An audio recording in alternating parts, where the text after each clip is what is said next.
Now let's cut through to Palestine, speaking at UNGA. His Excellency Antonio Guterres, Secretary General of the United Nations, Your Excellencies, Highnesses, and heads of delegations, may the mercy and blessings of God be upon you. I speak to you today after almost 2 years in which our Palestinian people in the Gaza Strip have been facing a war of genocide, destruction, starvation, and displacement waged by the Israeli occupation forces, in which they killed and injured more than 220,000 Palestinians, the majority of whom are unarmed children, women, and the elderly. A war in which they displaced hundreds of thousands and prevented the entry of food and medical supplies and caused the starvation of 2 million Palestinians. They imposed a stifling siege on an entire people and destroyed more than 80% of homes, schools, hospitals, churches, mosques, facilities, and infrastructure. What Israel is carrying out is not merely an aggression. It is a war crime and a crime against humanity that is both documented and monitored, and it will be recorded in history books and the pages of international conscience as one of the most horrific chapters of humanitarian tragedy in the 20th and 21st centuries. In the West Bank, including East Jerusalem, the capital of the State of Palestine, the extremist Israeli government continues to implement its settlement policies through illegal settlement expansion and developing projects for annexing settlements. The latest was the construction plan for E1, which would divide the West Bank into 2 parts and would isolate occupied Jerusalem from its surroundings and would undermine the option of the two-state solution in a blatant violation of international law and relevant Security Council resolutions, specifically Resolution 2334. Furthermore, the Israeli Prime Minister announced a plan for what he calls Greater Israel, which we reject and completely deplore, and which involves expanding into sovereign Arab states. In addition to the brutal attack against the sisterly state of Qatar, which we condemn and see as an escalation that is grave and a blatant violation of international law, which requires a decisive intervention and deterring procedures and measures for such expansionary plans. With official support and through increasing facilities, the terrorism of settlers increases. They burn homes and fields, they uproot trees and attack villages and attack unarmed Palestinian civilians. In fact, they kill them in broad daylight under the protection of the Israeli occupation army. Furthermore, the Islamic and Christian religious sites in Jerusalem, Hebron, and Gaza Strip have not been spared the attacks which have damaged the mosques, churches, and cemeteries in a blatant violation of the historic status quo and in a clear violation of the provisions of the international law. Despite all what our people have suffered, we reject what Hamas carried out on the 7th of October. These actions that targeted Israeli civilians and took them hostages, because these actions do not represent the Palestinian people, nor do they represent their just struggle for freedom and independence.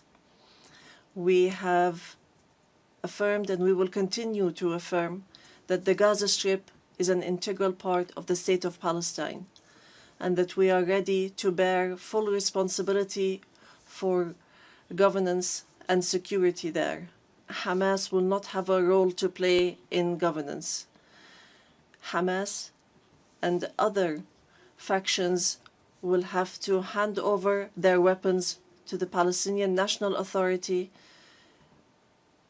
as part of a process to build the institutions of a one state, one law, and one legal security forces. We reiterate that we do not want an armed state. Ladies and gentlemen, our wounds are deep and our calamity is great. 7 million Palestinians are still living the tragedies of the Nakba and displacement since 1948. Our people in the West Bank, including East Jerusalem, and in the Gaza Strip, are still living the tragedies of the Israeli aggression and occupation for decades. Years that our people have spent under occupation, killing, arrests, and settlement, and the theft of money, property, and lands. And this still continues without any deterrent or accountability. Years of oppression, deprivation, and the protection for the occupier, and enabling the occupier instead of protecting the people under the occupation, and more violations of the rights of our Palestinian people to self-determination, to freedom, dignity, independence, and sovereignty on the land of the occupied state, on the land of the State of Palestine occupied since 1967, including East Jerusalem.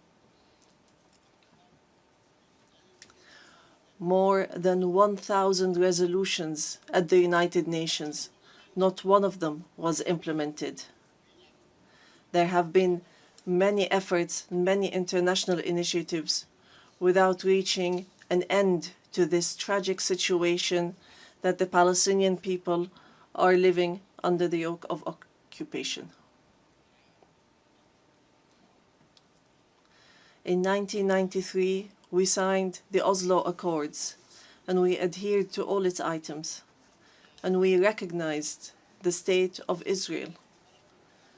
Israel, at the time, recognized the Palestine Liberation Organization as the sole legitimate representative of the Palestinian people. Based on that, we restructured our institutions, and we amended our national charter, and we rejected violence and terrorism, and we adopted a culture of peace. We made all our efforts to build the institutions of a modern Palestinian state that lives side by side in peace and security with Israel. But Israel did not adhere to the signed agreements and has worked systematically on undermining them. Ladies and gentlemen, just 3 days ago, we met at a high-level international conference in New York under the joint chairmanship of France and the Kingdom of Saudi Arabia, with wide-scale international presence and united positions that expressed a genuine international will to put an end to this historic conflict by recognizing the State of Palestine, ending the occupation, and returning hope to both the Palestinian and Israeli people. And here I would like to, on behalf of the Palestinian people, to express our gratitude and appreciation to all the states that recently recognized the State of Palestine and those that intend to recognize the State of Palestine soon. We urge all the states that have not done so yet to recognize the State of Palestine. We call on supporting Palestine obtaining full membership in the United Nations. It should be noted that we have already recognized Israel's right to exist in 1988 and in 1993, and we still recognize this right. In this regard, we would like to thank France, the UK, Canada, Australia, Belgium, Portugal, Luxembourg, Malta, Monaco, San Marino, Andorra, and Denmark for their recognition of the State of Palestine.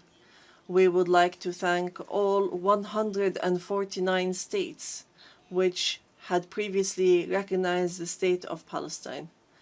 Our people will not forget this noble position. We would also like to commend the role of the chairmanship of this conference, the Kingdom of Saudi Arabia and France, and also the United Kingdom. We would also like to thank all the states that headed the various working groups and those which participated and continue to participate in the International Alliance for Peace. We would also like to thank the states that are supporting our efforts to stop the genocide, end the occupation, and achieve peace. We highly appreciate all the peoples and organizations around the world who protested in support of the rights of the Palestinian people to freedom and independence and to stop the war, destruction, and starvation. We reject confusing the solidarity with the Palestinian cause and the issue of anti-Semitism, which is something that we reject based on our values and principles. Within the framework of welcoming the outcomes of the International Conference for Peace, we reiterate today before the General Assembly the following points. First, the need for an immediate and permanent end to the war in Gaza. Second, the entry without conditions of humanitarian aid through United Nations organizations, including the UNRWA, and to stop using starvation as a weapon. And here we would like to thank the brotherly and friendly states and organizations that have been sending aids. Third, the release of all hostages and prisoners on both sides.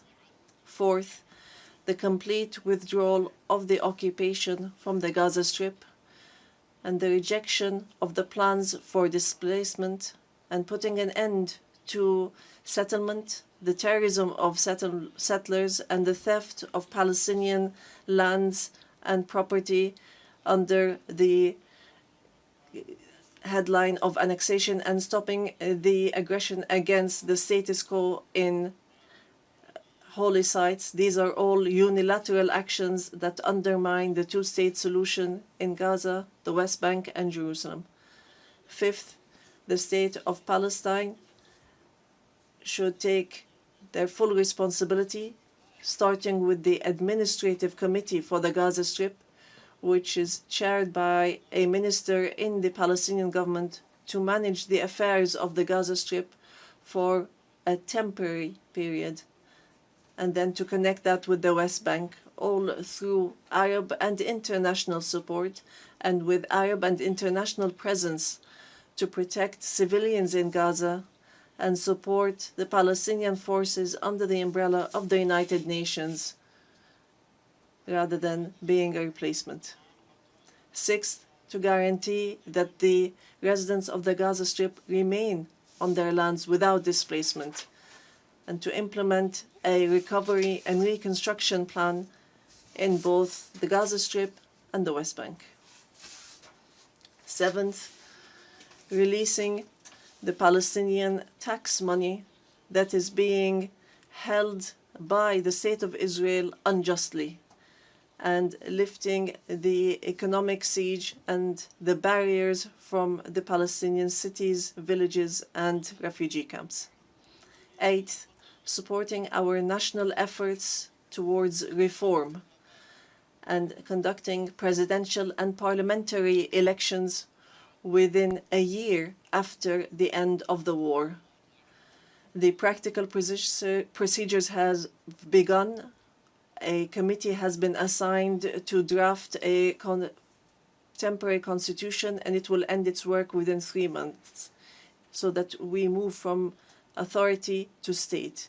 We want a modern and democratic state that abides by international law, the rule of law, and multilateralism, and the peaceful transition of power. And we are extremely keen to empower women and the youth. Ninth, we declare that we are ready to work with US President Donald Trump and with the Kingdom of Saudi Arabia and France, the United Nations, and all partners to implement the peace plan that was approved in the conference that was held on the 22nd of September in a way that would lead towards a just peace and regional cooperation. Ladies and gentlemen, today we say clearly, peace cannot be achieved if justice is not achieved. And there can be no justice if Palestine is not freed. We want to live in freedom, security, and peace like all other people on earth, in an independent, sovereign state on the borders of 1967, with East Jerusalem as our capital, in security and peace with our neighbors.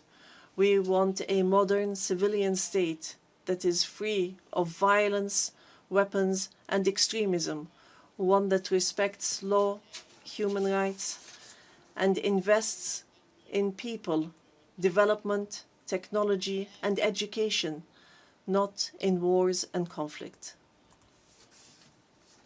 The time has come for the international community to do right by the Palestinian people so that they may obtain their legitimate rights to be rid of the occupation and to not remain a hostage to the temperament of Israeli politics, which denies our rights and continue in their injustice, oppression, and aggression.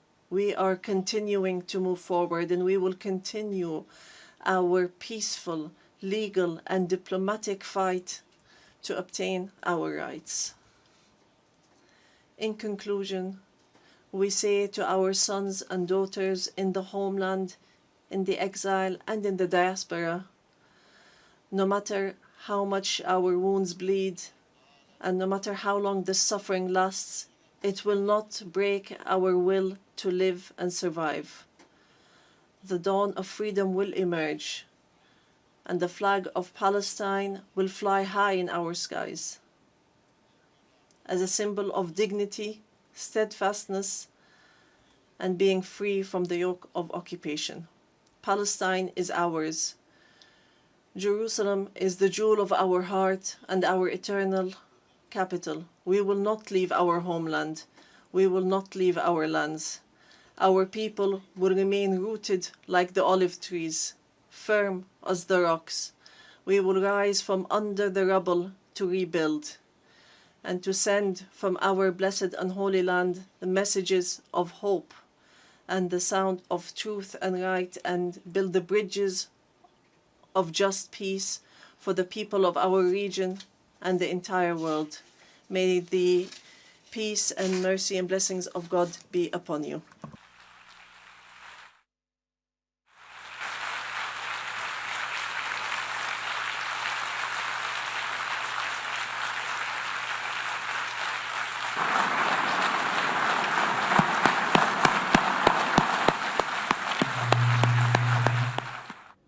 Now for this discussion, we're joined by Raymond Vickery. He's a former U.S. Assistant Secretary of Commerce, joins us live from Washington, D.C.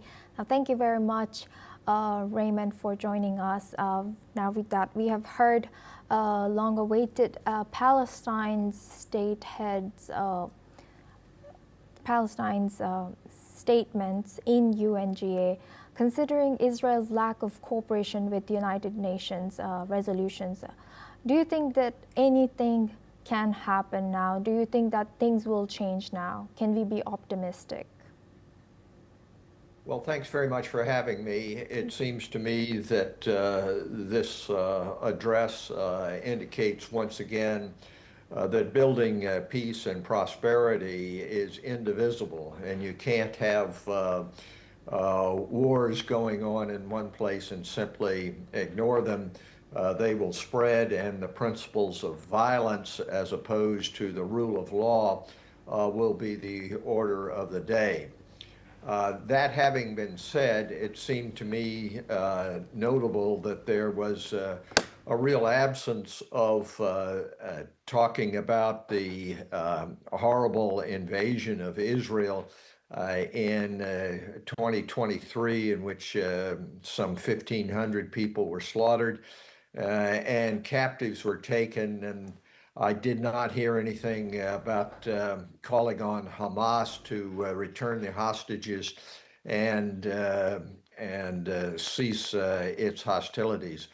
Thus, it seems to me that these words, while very well taken and international pressure building, nothing is really going to change unless there is a change from the United States of America in regard to Israel and backing it with arms and other support. At this point, I do not see that forthcoming from the Donald Trump administration. As you heard in President Trump's speech, he was really all in on the continued support of the Netanyahu government. This is changing politically in the United States as the destruction of Gaza, the death of civilians, starvation become more and more apparent. But it is going to take a sea change here politically for the United States to do what it needs to do, and that is turn the Netanyahu government from a path of destruction to one of reconciliation. As you know, the Netanyahu government has basically rejected a two-state solution, and to get back on the path toward that and toward the principles that you just heard in this address is going to take a political change in the United States, which I believe will come eventually, but it's not here now. And Raymond, since you've mentioned President Trump, I would like to question when he yesterday criticized the UN as ineffective and claimed the US deserves more credit about what they do because they are doing what United Nations is supposed to do. What does this tell us about Trump's broader view of multilateral diplomacy? Could these kinds of remarks further weaken the legitimacy and influence of the United Nations? Well, yes, I think they certainly could, and I don't believe that Trump and the MAGA movement have made any secret of their desire really to destroy the multilateral system in favor of a Fortress America, our way is the highway approach. And this applies not only to the United Nations, but World Trade Organizations, and it is really gospel among the MAGA faithful, which are the chief supporters of Donald Trump. When you talk about failures of the United Nations, in large part, those are not failures of the organization itself, they're failures of the members, all the way from Russia, China, United States. Failure to adhere to the principles which are in the Charter and to act accordingly. So it's not really a failure of the organization as such, as much as the members failing to carry out the principles which are enshrined in the UN Charter. I have no doubt that this withholding of funds, which has occurred by the United States government, is going to continue in some way, shape, or form, and that the ultimate goal here of President Trump and his supporters is the destruction of the United Nations and indeed all multilateral organizations in favor of the unilateral or even bilateral tariffs and heavy-handed approach which has been manifest during these first 8 months of the Donald Trump administration. And Raymond, further, Trump has also said that he wants to get a ceasefire done in Gaza, in his words. And based on his record with Ukraine and Russia's war, and how optimistic he was and how bold he was earlier this year when he took office, how likely is that he would be able to broker peace in Gaza soon? Well, it's extremely unlikely. President Trump's orientation is that of the real estate developer. In fact, in his address to the UN, you may recall that he devoted time back to the contract for renovation of headquarters. His idea is that you get two parties together. You have a negotiation in which he is the stronger winner of the negotiation, and that ends the matter, and he comes out being praised for it.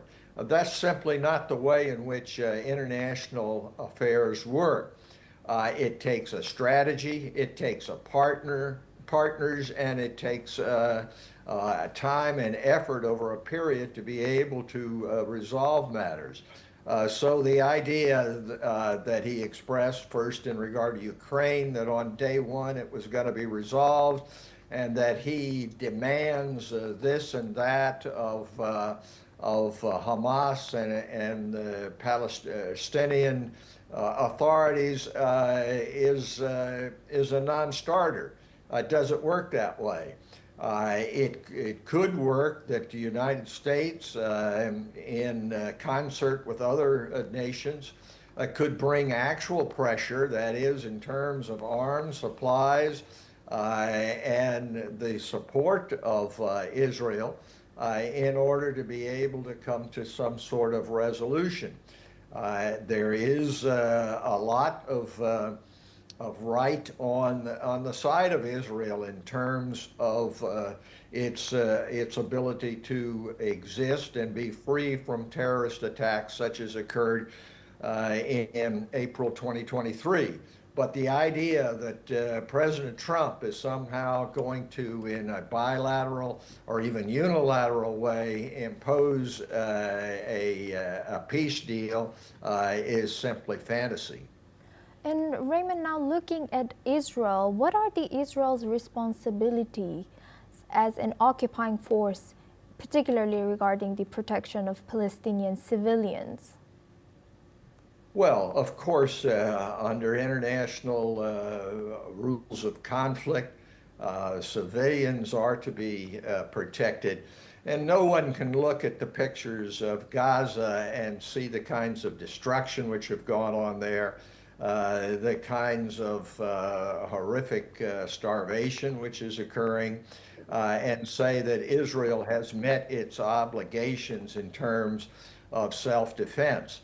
Unfortunately, there is a government now in Israel which has a very expansive view that they are entitled to a one-state solution, which means that they control both the West Bank and Gaza, yes, and moving toward the displacement of Palestinians.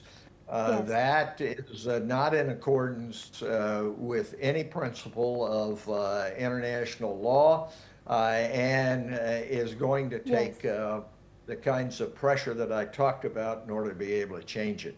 Yes, thank you very much, Raymond, for joining us and sharing that insight all the way from US. Now we go back to our correspondent and my colleague, Thomas Porteous. He will be joining us live from New York. Now, Thomas, thank you for joining us back. We have seen Palestinian leader Mahmoud Abbas's speech. What more can you tell us about what's happening after the speech, or how was it? Well, yes, Suma, a very, very strong speech from the president of the state of Palestine, condemning Hamas's actions on October the 7th. However, despite calling Israel's actions genocidal and condemning them, of course, plans for the future, very thankful of all the countries 3 days ago of recognizing the state of Palestine, where he personally listed them all out of all the recent ones and personally thanked each and every one of them. And he was a highly, highly emotive speech where it illustrated the suffering that the Palestinian people are going through. One huge factor in this was, of course, Mahmoud Abbas's him saying his willingness to work with President Donald Trump and to work together to make a two-state solution. Now, the US is, of course, huge allies with the state of Israel, and they have vetoed pretty much every single vote at the United Nations Security Council, pushing for a ceasefire in this Gaza war and, of course, a two-state solution. Donald Trump on Tuesday spoke about how recognizing a Palestinian state is nothing but a reward to Hamas. And so, in fact, take that response as you will, that Mahmoud Abbas responded in this way, whether that is maturity or ignorance. So I will let you interpret that. And so, of course, a very, very strong speech from the Palestinian president, who was not present due to his visa not being granted, the first ever in history to have happened due to the US administration. But of course, all eyes are on tomorrow, where Benjamin Netanyahu comes to New York City and addresses that United Nations General Assembly, where we are expected to see protests throughout New York, and we will be covering it right here on NewsX One. And yes, Thomas, like you've said, that Palestinian leader Mahmoud Abbas's speech was very bold, very powerful. He called out Israel and used the word genocide. So in light of Israel's refusal to adhere to the Oslo Accords, how do you think, how optimistic was his speech in about UN making any difference or changing the course or direction of Palestine? Of course, very optimistic, Isuma, but the fact is there are 7 million Palestinian people, 2 Palestinian territories. However, we have to look at the Gaza Strip. Over 2 million people live in, 80% of which has now been destroyed by Israel's war on Hamas. And so there is doubt that, and this is why recognizing the state of Palestine is so important to these countries, right, is that it keeps the idea of a two-state solution still alive. And of course, we have Israel's actions in the West Bank, where we have an E1 settlement expansion green-lighted by the Israeli government, which sees Israeli settlements across the West Bank, pretty much cutting it in two. And so if that goes forward, which, by the way, the international community deems as illegal, this body deems it as illegal, then we will see some major implications and complications when it comes to the Palestinians having a state on their own. So yes, very optimistic, but also yes, extremely complicated to come to fruition. Right. With that, I would like to thank Thomas Porteous for joining us and enlightening us with the information from the ground. This is all we have time for. We will continue to bring you more news updates from around the world.